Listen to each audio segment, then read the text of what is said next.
የምትመለከቱት ታዳጊ በቆየ ታሪክ ከ43 ዓመት በፊት በተፈጸመ አንድ ታሪክ ምሽት ጸጉሩን ተስተካክሎ ወደ ቤቱ ሲገባ አንድ ሰዓት ገደማ ላይ በደቡብ ኢትዮጵያ በጎፋ ዞን በቶ ከተማ አደባባይ ላይ በአሰቃቂ ሁኔታ ነው የተገደለው። ይሄ ታሪክ እኔ ከመወለዴ በፊት የተፈጸመ ታሪክ ነው። እንኳን ታዳጊው እኔ ከመወለዴ በፊት የተፈጸመ ታሪክ ነው ብሎናል የሟች ያባቱ ቤተሰብ።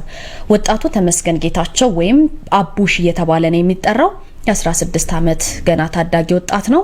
ባልጠበቀው ሁኔታ ለቂም በቀል በሚል በአሰቃቂ ሁኔታ እንደተገደለ ነው ቤተሰቡ ለአሃዱ ያስረዳው። ይህንን የእርስ በርስ መበቃቀል አካባቢውን የማይወክልና ጎጂ ባህል እንዲሁም ኋላ ቀር አስተሳሰብን በሚያራምዱ ሰዎች የሚፈጸም ነው። ይሄን የሚፈጽሙ ሰዎች ከመኖራቸው የተነሳ ድርጊቱ ሊቆምና ሊቀረፍ ያልቻለው ለዛ ነው ብለዋል። ይሄን ደግሞ ህዝቡ ሰምቶ ሊያወግዘው ሊቃወመው ይሄን ጉዳይ ሊያቀውም ይገባል ብለዋል። ሰው ገና ከመወለዱ በፊት ለተፈጠረ ወንጀል ድርጊቱ የሚያቀው ታሪክ የለም። የአያትና የቅድመ አያት ጥፋት ሲሆን ቂም በቀል በመያዝ ለበቀል ምቹ ጊዜና ሁኔታን ጠብቆ ምንም የማያቀል ልጅ መግደል ከህሊና ውጪ ከሰው ልጅ የማይጠበቅ እንዲሁም ደግሞ በህግ ወንጀልም ጭምር በፈጣሪም ዘንድ የሚያስጠይቅ ነው ይላሉ በቆይታችን ይሄ ወጣት ማለት ነው።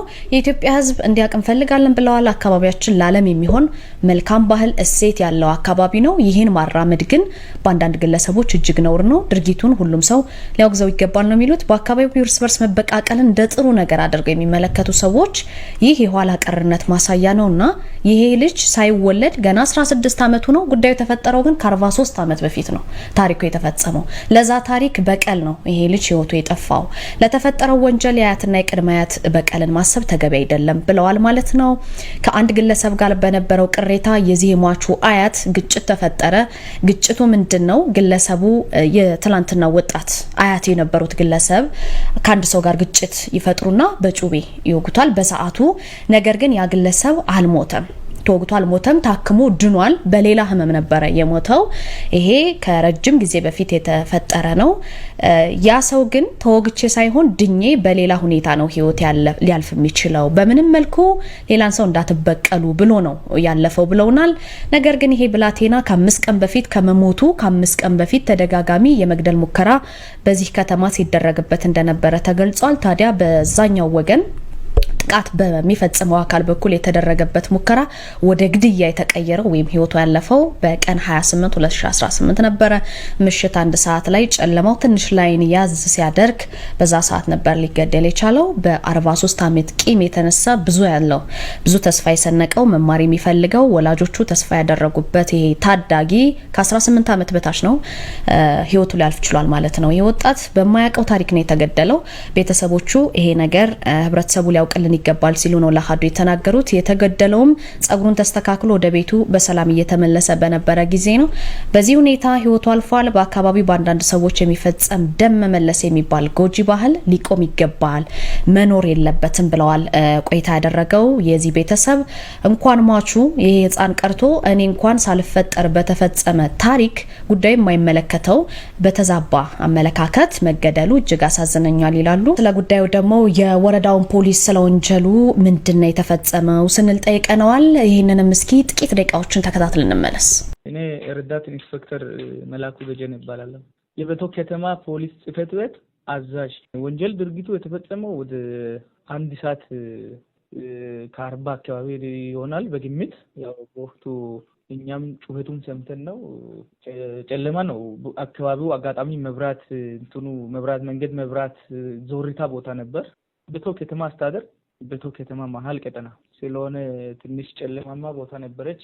ያ ገዳይ ከቆላ ወደ ቤቱ የሚመላለስበት መንገድ ነው። ሟች ደግሞ ወደ ቤት የሚሄድበት መንገድ ነው። በተገናኙት ነው አጋጣሚ። ሟች አላየም። ገዳይ አይቶት በቃ እሱ አጋጣሚ ቆሞ ነበር። ስልክ የጎረጎረ እንደመጣ አንገቱ ላይ ነው ያው ገጀራውን ያሳረፈው። ቦታው ላይ ነው ህይወቱ ያለፈው።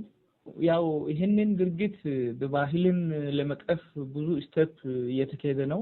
ገዳይ ለህግ ተቀረበ።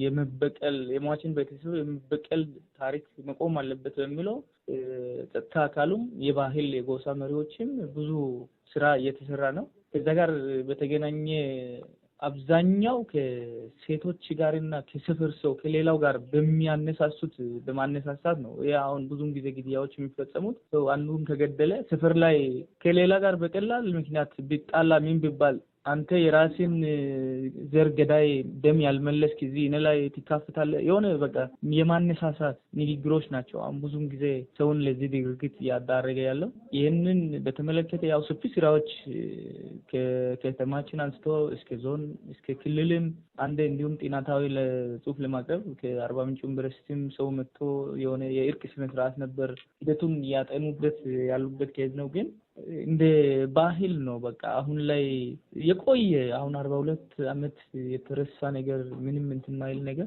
እንደዚህ አይነት ነገሮች የሆነ ጊዜ ላይ ይከሰታሉ። የሆነ አጋጣሚዎችን ሲያገኙ ይከሰታል። ግለሰቡን እኛ ልንይዝ የቻልነው መጀመሪያ ይሄ ድርጊት እንደተፈጸመ ከቦታው ስሮጥ የራሱን ጫማ ጥልፍልፍ ጫማ አድርጎ ነበር። አንድ ጫማውን ጥሏል።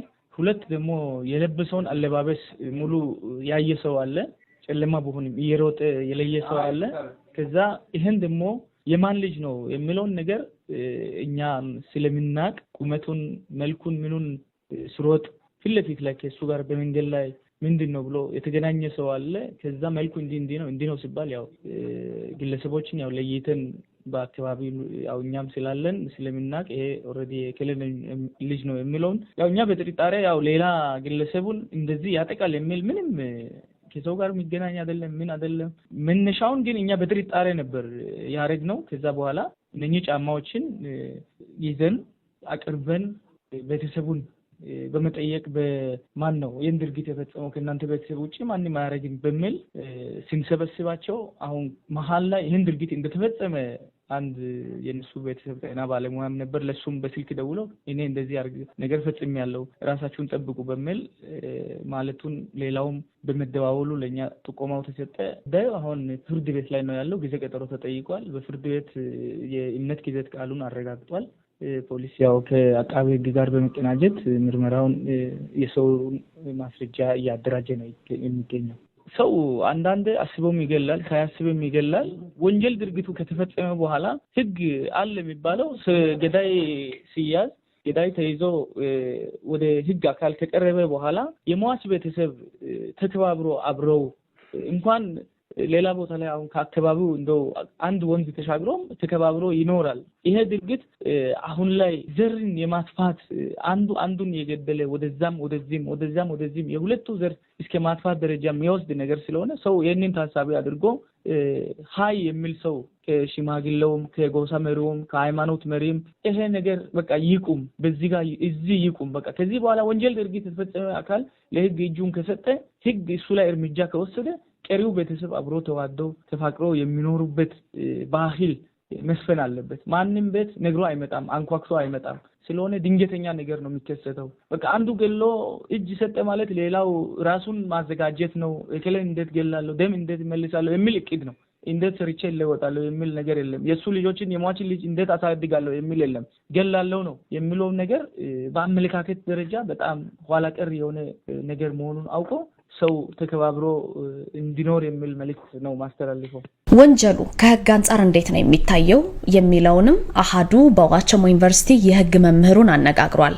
የመጨረሻውን ድምጽና የመምህሩን ቃል በቃል ተከታትለን እንመለሳለን። ንጋት በርሜስ ይባላል። የዋቸሞ ዩኒቨርሲቲ የህግ መምህርና በማዕከላዊ ኢትዮጵያና በደቡብ ኢትዮጵያ ክልል ህግ አማካሪና ጠበቃ ነኝ። ያው ከጅምሩ ወንጀል ድርጊት በመሰረቱ በበቀል ወይም ይሄ በተለምዶ ደምላሽ የሚለው መሪ አይሰራም። ምናልባትም ግለሰቡም የገደለው ለበቀል ነው። ይሄ ከወንጀል ተጠያቂነት ግለሰቡን አንድም አያድንም፣ ሁለቱም ይሄ ሲጀመርም ግለሰቡ ራሱ ዳይሬክት ወንጀሉን የፈጸመ የሆነ እንደሆነ እንዲሁም ለህግ አካል እንዲሁም ደግሞ በሰዓቱ ያንን ወንጀል ፈጽሞ ተደብቆ ወይም ሸሽጎ የሆነ እንደሆነ በሚገኝበት ሰዓት ለህግ አካል ሪፖርት ማድረግ ይጠበቅበታል እንጂ አባትን ገለውታል በሚል ምክንያት ይዞ የመግደል ወይም እንዲገለም መብት የሚሰጥ የትኛው የወንጀል ድንጋጌም የመንግስታዊ መብትም የለውም። ከዛ አልፎ ቅድም እንዳልኩሽ ራሱ ግለሰቡ ዳይሬክት የፈጸመ የሆነ እንደሆነ አሁን ላይ ሟቹ የፈጸመ ቢሆን እንኳን ለሚመለከተው አካል ለፍትህ አካላት ለፖሊስ እንዲሁም ደግሞ አካባቢ ለሚገኙ ለህግ አካላት ሪፖርት ማድረግ ሲጠበቅበት ያንን ማድረጉ ከህግ ተጠያቂነት ስለማያድን ያው በህግ ተጠያቂ ይሆናል። ከዛ አልፎ ደግሞ የወንጀል መሪ አለ። ወንጀል መሪ በራሱ ክራይም ኢንዲቪጁዋላይዝ ይደረጋል። ግለሰቡ የፈጸመው ራሱ እንደፈጸመ ህፃንም ቢሆን እንደ ሌላዎች ወይም እንደ ፍትሐብሔር ጉዳዮች አይደለም።